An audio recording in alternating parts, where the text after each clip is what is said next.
HCU భూముల విక్రయంపై విద్యార్థి లోకం భగ్గుమంది. వర్సిటీ భూములపై సీఎం రేవంత్ రెడ్డి కన్నుపడిందని మండిపడింది. ప్రైవేట్ కంపెనీలు, సాఫ్ట్వేర్ కంపెనీలకు భూములు విక్రయిద్దామని కాంగ్రెస్ ప్రభుత్వం అనుకుంటుందని విరుచుకుపడింది. వర్సిటీలో ఎందుకు పోలీసులను మోహరించారని ప్రశ్నించింది. మీ సీఎం రేవంత్ రెడ్డిపై ఎందుకు చర్యలు తీసుకోవటం లేదని రాహుల్ గాంధీని విద్యార్థులు ప్రశ్నించారు. విద్యార్థులపై తప్పుడు కేసులు పెట్టి పైశాచిక ఆనందం పొందుతున్నారని మండిపడ్డారు. ప్రజాపాలన అని చెప్పి అధికారంలోకి వచ్చిన రేవంత్ రెడ్డి ఓ నియంతలా వ్యవహరిస్తున్నారని విద్యార్థి సంఘాలు ఓ రేంజ్లో ఫైర్ అయ్యారు. ప్రభుత్వం మొండి వైఖరి నశించాలని పెద్ద ఎత్తున నినాదాలు చేశారు. పోలీసు జులుం నశించాలని గొంతెత్తారు. శాంతియుతంగా ఆందోళన చేస్తున్న తమను అరెస్ట్ చేయటాన్ని తప్పుపట్టారు. ఇదేమి ప్రజాస్వామ్యం అని విద్యార్థులు మండిపడ్డారు. వర్సిటీలో ఉన్న వారందరూ స్టూడెంట్స్ అని విద్యార్థులు స్పష్టం చేశారు. రేవంత్ నీలాగా గుంటనక్కలు కాదని విమర్శించారు. క్యాంపస్ లో డైలీ ప్రొటెస్ట్ చేస్తున్నాం ఈ సీఎం బట్టెబాజ్ సీఎం రేవంత్ రెడ్డి అగేన్స్ట్ గా. ఎందుకంటే మన యూనివర్సిటీ ల్యాండ్ 2300 ఎకర్, ఆ ల్యాండ్ కి ఎవ్రీ ఆఫ్టర్ 2023 తర్వాత ఈ బట్టెబాజ్ సీఎం రేవంత్ రెడ్డి వచ్చిన గవర్నమెంట్ వచ్చిన తర్వాత మా 400 ఎకర్ ఫారెస్ట్ ల్యాండ్ అది, అందులో చాలా చేరు ఉంది, అక్కడ చాలా రాక్స్ ఉంది, అన్ని డిస్ట్రాయ్ చేసి ఈ ప్రైవేట్ కంపెనీస్కి, సాఫ్ట్వేర్ కంపెనీస్కి అమ్మేద్దామని వాళ్ళు కళ్ళు వేశారు మా ల్యాండ్ పైన. ఎస్టర్డే మేము కేటీఆర్ దగ్గర పోయినాం. అక్కడ మన అపోజిషన్ లీడర్ అసెంబ్లీలో మేము పోయి అప్రోచ్ చేశారు. కేటీఆర్ సార్ మనకి ఇన్సూరెన్స్ ఇచ్చా, అది ఈ ల్యాండ్ కోసం హెచ్సియు స్టూడెంట్ కోసం, హెచ్సియు స్టూడెంట్ సెల్ఫ్ రెస్పెక్ట్ కోసం మేము ఫైట్ చేస్తామని. ఇంకా ఈరోజు నా క్వశ్చన్ ఉంది బట్టెబాజ్ సీఎంతో, ఈ సీఎం రేవంత్ రెడ్డితో. మా యూనివర్సిటీ ఆఫ్ హైదరాబాద్లో మొత్తం peace campus, democratic campus, academic campus, research base campus, ఇలాంటి క్యాంపసెస్లో ఈరోజు 100+ పోలీసులు ఇక్కడ ఎందుకు ఉన్నారు? దానితో డీజీపీ, డిఎస్పీ వీళ్ళు ఎందుకు వస్తున్నారు ఇక్కడికి? మీరు లీగల్గా ఏమైనా చేస్తే, మీరు మా ల్యాండ్ గ్రాబర్ చేయకపోతే ఎంత పోలీసు పెట్టి ఇక్కడ ఎందుకు అంత పోలీసు పెట్టి వర్క్ నడిపిస్తుంది? ఇక్కడ 100 జేసీపీ లోపల పనిచేస్తుంది. ఈ ఎందుకు అంత అవసరం వచ్చింది? నేను ఈరోజు రాహుల్ గాంధీతో అడుగుతున్నా. రాహుల్ గాంధీ ఢిల్లీలో ఉండి పెద్ద పెద్ద మాటలు మాట్లాడుతూ ఉంటారు. వాళ్ళు ప్రైవేట్ సంస్థకి మేము ఇయ్యలేదు, మేము అడానీ అంబానీతో పోలేదు అని చెప్తారు. ఈరోజు మీ బట్టెబాజ్ సీఎం రేవంత్ రెడ్డి మన యూనివర్సిటీ ఆఫ్ హైదరాబాద్లో వచ్చి మన 400 ఎకర్ ఎందుకు గ్రాబర్ చేస్తారు? ఈ రియల్ ఎస్టేట్ ఏజెంట్గా ఈ సీఎం కాదు, వీళ్ళు రియల్ ఎస్టేట్ ఏజెంట్గా మన 400 ఎకర్ తీసుకొని మన స్టూడెంట్స్ పైన లాఠీ చార్జ్ చేపించి మా స్టూడెంట్స్ పైన కేసులో పెట్టి, ఇంకా మా ఇద్దరు స్టూడెంట్స్ ఎర్రం నవీన్ కుమార్ ఇంకా మాతో రోహిత్, వీళ్ళిద్దరు ఇంకా కస్టడీలో ఉన్నారు. వాళ్ళకి ఎందుకు ఫేక్ కేసెస్ మన స్టూడెంట్స్ పైన వేస్తున్నారని మా నాది క్వశ్చన్ ఉంది పోలీస్ డిపార్ట్మెంట్తో, గచ్చిబౌలి పిఎస్తో. ఈ ఫేక్ కేసెస్ మన ఇద్దరు స్కాలర్స్ పైన వాళ్ళు ఇచ్చారు. ఆ ఫేక్ కేసెస్ గురించి మేము ఇంకా ప్రొటెస్ట్ చేస్తూ ఉన్నాం. ఈరోజు మేము స్టూడెంట్ యూనియన్ తరఫు నుంచి ఇంకా చాలా ఆర్గనైజేషన్, ఎస్ఎఫ్ఐ, ఏఎస్ఏ, డిఎస్యు, ఇంకా వేరే వేరే ఆర్గనైజేషన్స్ ఉన్నాయి, ప్రోగ్రెసివ్ ఆర్గనైజేషన్. మేము ఈరోజు అడ్మినిస్ట్రేషన్ దగ్గర ప్రొటెస్ట్ కాల్ చేసాం. ఎందుకంటే ఈ అడ్మినిస్ట్రేషన్ మిస్లీడ్ చేస్తుంది అక్కడి స్టేట్కి, మన ఇక్కడ స్టూడెంట్స్కి. వాళ్ళు 2 మొక్కలు పెట్టుకొని అక్కడ వాళ్ళకి గ్రీన్ సిగ్నల్ ఇస్తున్నారు. యూనివర్సిటీ మన క్యాంపస్లో ఫ్యాకల్టీస్కి, స్టూడెంట్స్కి, నాన్ టీచింగ్ స్టాఫ్కి మిస్గైడ్ చేస్తున్నారు. సో ఈరోజు మా ప్రొటెస్ట్ ఈ స్టేట్ అగెన్స్ట్గా ఉంది, ఈ తెలంగాణ సీఎం అగెన్స్ట్గా ఉంది. ఎందుకంటే ఇలాంటి మన స్టూడెంట్స్ పైన దాడి చేసి మన అకాడమిక్ స్పేసెస్కి వాళ్ళు ప్రైవేట్ కంపెనీస్కి అమ్మాలి, దాంతో డబ్బులు తీసుకోవాలి అని, మా గ్రీనరీ, మన వాటర్ అన్నీ ఉన్నాయి, అది డిస్ట్రాయ్ చేయాలి అని వాళ్ళ ప్లాన్తో అమ్ముతున్నారు. మేము కండమ్ చేస్తున్నారు. ఇలాంటి యాక్ట్ కోసం మేము కేటీఆర్ సార్కి థ్యాంక్స్ చెప్తాం. ఎందుకంటే కేటీఆర్ సార్ ఎస్టర్డే పోయి కలిసాం. కేటీఆర్ సార్ క్లియర్గా చెప్పారు, ఇంకా వాళ్ళ స్టేట్మెంట్ వస్తారు మనకి ఈరోజు. వాళ్ళు క్లియర్గా చెప్పారు ఆ 400 ఎకర్ ఏమున్నా సరే ఆ 400 ఎకర్కి మేము గ్రీనరీ జోన్ ఇస్తారని. సో దానికోసం మేము అందరికీ మన బయట ఉన్న అందరు అపోజిషన్ లీడర్స్, ఎంఐఎం ఉన్నా సరే, బీఆర్ఎస్ ఉన్నా సరే, ఇంకా ఎవరెవరు సిపిఎం ఉన్నా సరే, సిపిఐ ఉన్నా సరే, ఈ అందరూ పార్టీస్కి ఈరోజు ముందుకు రావాలి, మన హెచ్యూతో స్టాండ్గా ఉండాలి అని డిమాండ్ చేస్తూ ఉన్నాం. నిన్న గుంటనక్కలు అంటున్నాడా? నిన్న పొద్దున మీరు ఒక వీడియో వచ్చి ఉంటుంది బయటికి. అక్కడ రాత్రి అంతా జేసీపీలు మొత్తం ఫారెస్ట్ ని క్లియర్ చేస్తుంటే పొద్దున నెమలిలు అరుస్తున్నాయి, పక్షులు నెమలిలు. ఆ వీడియో మీరు కూడా అందరు చూస్తున్నారు. నిన్న సాయంత్రం ఒక జింక చనిపోయింది. జింకలే లేనన్నాడు, జింకలు చచ్చిపోతున్నాయి. జింకలన్నీ మా హాస్టల్ వైపు వస్తున్నాయి. హాస్టల్ దగ్గర అంతా జింకలు ఉన్నాయి, వేరే వేరే పక్షులు, చిన్న చిన్న స్వాన్స్ అవన్నీ అక్కడంతా వచ్చేసినాయి. ఇప్పుడు ఏ గుంటనక్కలు తప్ప ఏ జంతువులు లేదన్న సీఎం రేవంత్ రెడ్డి, ఇవన్నీ మరి జంతువులు కాదా? గుంటనక్కలు ఒకటే అంటున్నాయి. ఎవరు గుంటనక్కలు? రేవంత్ రెడ్డి ఎలక్షన్ ముందు ఒక స్టేట్మెంట్ చెప్పాడు, రియల్ ఎస్టేట్ అంటే రేవంత్ రెడ్డి అంటే రియల్ ఎస్టేట్ అని. అప్పుడన్నా మనం అర్థం చేసుకోవాల్సింది. మన భూములను అమ్ముకొని రియల్ ఎస్టేట్ ఏజెంట్ అవుతున్నాడు రేవంత్ రెడ్డి. అన్న వెస్టర్న్ హైదరాబాద్ ఈరోజు మీరు చూసుకునేటైతే కోకాపేట, గచ్చిబౌలి, మాదాపూర్, హైటెక్ సిటీ, మణికొండ అన్ని పెద్ద పెద్ద బిల్డింగ్లు ఉన్నాయి, 50 అంతస్తుల బిల్డింగ్లు, అన్ని కాంక్రీట్ జంగల్. ఇక్కడ ఎక్కడ చెట్లే లేని పరిస్థితి. ఢిల్లీలో ప్రతి సీజన్లో అందరూ అక్కడ శ్వాస బాధితులు ఉన్నారు. అట్లాంటిది హైదరాబాద్ కూడా మొత్తం కాంక్రీట్ జంగల్తో ఇట్లా గ్రీన్ స్పేస్ లేకుండా మొత్తం ఈ పొల్యూషన్ అయిపోతుంది. మీరు చూసుకుంటే లాస్ట్ 2-3 ఇయర్స్లోనే హైదరాబాద్ అనేది కూడా ఒక మోస్ట్ పొల్యూటెడ్ సిటీగా మారుతుంది. ఎక్కడో 10th పొజిషన్లో ఉన్న హైదరాబాద్ ఈరోజు 4th పొజిషన్లో ఉంది. ఎందుకు? ఇండియాలో జరుగుతున్న ఏ సిటీలో కూడా ఇంత ఫాస్ట్గా కన్స్ట్రక్షన్ జరగట్లేదు, మన ఒక హైదరాబాద్లో తప్ప. అది ఈ వెస్టర్న్ హైదరాబాద్లో మెయిన్గా. ఇక్కడ 2 చెరువులు ఉన్నాయి క్యాంపస్ లోపల. దానికి వచ్చే ల్యాండ్ వాటర్ అంతా వచ్చేది ఈ 400 acres నుంచే. లేక్స్ కూడా చనిపోతున్నాయి. వాటర్ లేదని ఒక సైడ్ మనం అరుస్తున్నాం, అక్కడ ప్రపంచం మొత్తం వాటర్ లేదు, సస్టైనబుల్ డెవలప్మెంట్ గోల్స్ అని అరుస్తున్నారు. ఇదేం సస్టైనబుల్ డెవలప్మెంటే కాదు కదా, ఇదే కదా డెవలప్మెంట్. ప్రభుత్వానికి ఏం చెప్పబోతున్నారు?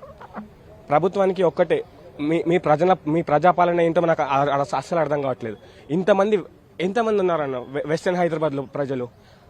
హైదరాబాద్లో ఏమైనా డెవలప్మెంట్ ఎక్కడ అందరూ వచ్చి ఉంటున్నారంటే అది ఈ చుట్టుపక్కలే ఉంటున్నారు. అలాంటి ప్రజలు ఉండే చోట మీరు వాళ్ళకి పీల్చుకునే గాలి కూడా కాలుష్యం అయ్యేటట్టు చేస్తున్నారు. ఇదెక్కడి ప్రజాపాలన? మీరు వెంటనే ఒకటి హైకోర్టులో పిల్ నడుస్తున్న హైకోర్టు ఏం చెప్పింది? మీరు ఎన్వైర్న్మెంట్ ఇంపాక్ట్ అసెస్మెంట్ చేసి అసలు ఏంటి అని చెప్పమనింది. అసలు ఎన్వైర్న్మెంట్ ఇంపాక్ట్ అసెస్మెంట్ చేయకుండా మొత్తం ఫారెస్ట్ని ఎలా క్లియర్ చేస్తారు? అక్కడ అంత ల్యాండ్ ఉంటే ఈ 400 ఎకరాలు మీకు ఎందుకు కావాలి? మీకు డెవలప్మెంటే కదా కావాల్సింది. అక్కడ ఎందుకు చేసుకోలేరు? మీకు ఎందుకు ఈ 400 ఎకరాల పైన మీ కన్ను? ఎందుకు ఈ పబ్లిక్ ఇన్స్టిట్యూషన్స్ పైన మీ కన్ను? అక్కడేమో రాహుల్ గాంధీ అంటాడు బాంబేలో ఆర్ఏ ఫారెస్ట్ అయితే అదొక్కటే లంగ్ స్పేస్, గ్రీన్ స్పేస్ బాంబేలో ఉన్నది అదొక్కటే, మీరు అది చేయొద్దు, దాన్ని తీసేయొద్దు అని రాహుల్ గాంధీ పై అంత హడావి చేస్తాడు. వాడి గవర్నమెంటే కదా, వాళ్ళ గవర్నమెంటే కదా కాంగ్రెస్. ఇక్కడ కూడా ఇది లాంగ్ స్పేస్ కాదా? వాళ్ళకి అక్కడో రాజ్యాంగం, ఇక్కడో రాజ్యాంగమా? అదే హసిడోలో కూడా అంతే. హసిడో వెళ్ళినప్పుడు ఆదానికి ఎందుకు ఇస్తున్నారని అడిగాడు రాహుల్ గాంధీ. ఇప్పుడేంటి రాహుల్ గాంధీ?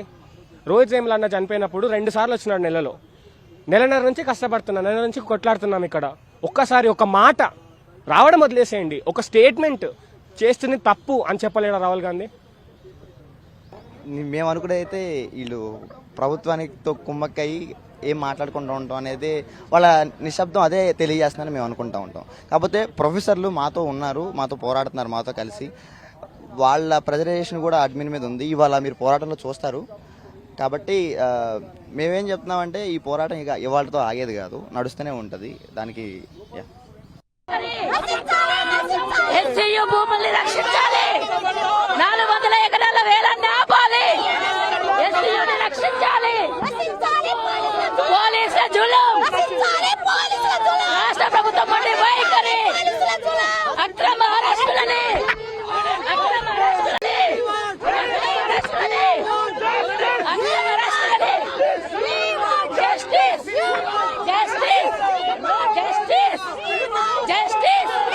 ప్రజాపాలన ప్రభుత్వం అని చెప్పినటువంటి రేవంత్ రెడ్డి గారు ఈ రోజు నియంతలాగా వ్యవహరిస్తా ఉన్నారు. అన్యాయంగా హెచ్సిఓలో ఉన్నటువంటి భూములని కార్పొరేట్లకు అప్పచెప్పాలని చూస్తున్నారు. ఈ రోజు ఇక్కడ ఉన్నటువంటి వన్య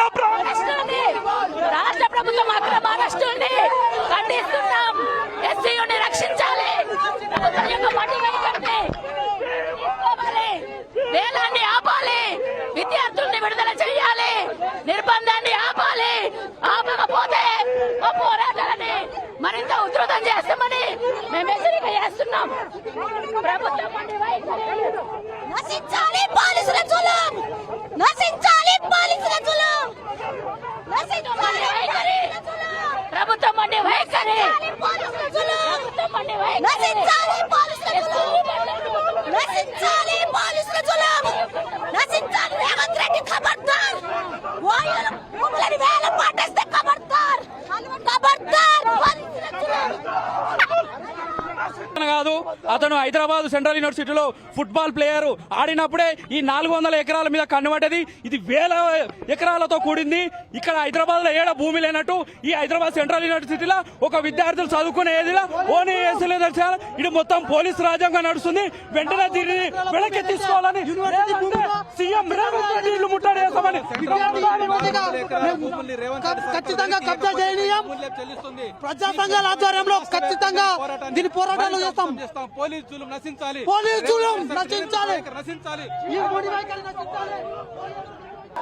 విద్యార్థులు మీరు నిరసన చేసుకుంటుంటే కూడా ఆల్రెడీ లాఠీ చార్జ్ అన్న ఇది మెయిన్ గేట్ ఏదైతే ఉందో అది యూనివర్సిటీ లోపలికి వస్తుంది అన్న. మేము పీస్ఫుల్ గా యూనివర్సిటీ గేట్ దగ్గర మేము ప్రొటెక్ట్ చేస్తున్నాము. దాన్ని కూడా స్టేట్ పోలీసులు వచ్చి అబ్స్ట్రక్ట్ చేస్తున్నారు. యూనివర్సిటీ విద్యార్థులకు ఏమాత్రం హక్కు లేదు. వాళ్ళ క్యాంపస్ లోనే ప్రొటెక్ట్ చేసుకునే డెమోక్రసీ కూడా లేదు. మనం డెమోక్రాటిక్ కంట్రీ అన్న. ఇంత పెద్ద డెమోక్రాటిక్ కంట్రీలో ఈ తెలంగాణ పోలీస్ ఎటువంటి చర్యలు తీసుకుంటుందో మనం చూస్తున్నాం. ఖబర్దార్ ఏమనుకుంటున్నావో రేవంత్ రెడ్డి, నీ ప్రభుత్వం దిగిపోయేంత వరకు ఊరుకోం. నువ్వు విద్యార్థులతో పెట్టుకుంటున్నావు. ఖబర్దార్ రేవంత్ రెడ్డి, నీ రియల్ ఎస్టేట్ తెలివి ఇక్కడ చూపెట్టద్దు. రేవంత్ రెడ్డి ఖబర్దార్, ఖబర్దార్ రేవంత్ రెడ్డి, ఖబర్దార్, ఖబర్దార్, ఖబర్దార్ రేవంత్ రెడ్డి, ఖబర్దార్. విద్యార్థులతో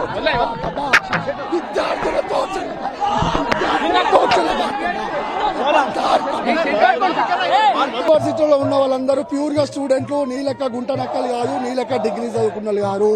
మేమందరం కూడా ఇది ప్రెస్టీజియస్ యూనివర్సిటీ. వీళ్ళు ఇక్కడికి వచ్చిన వాళ్ళు కూడా మంచి ఇంటెలెక్చువల్ బ్యాచ్.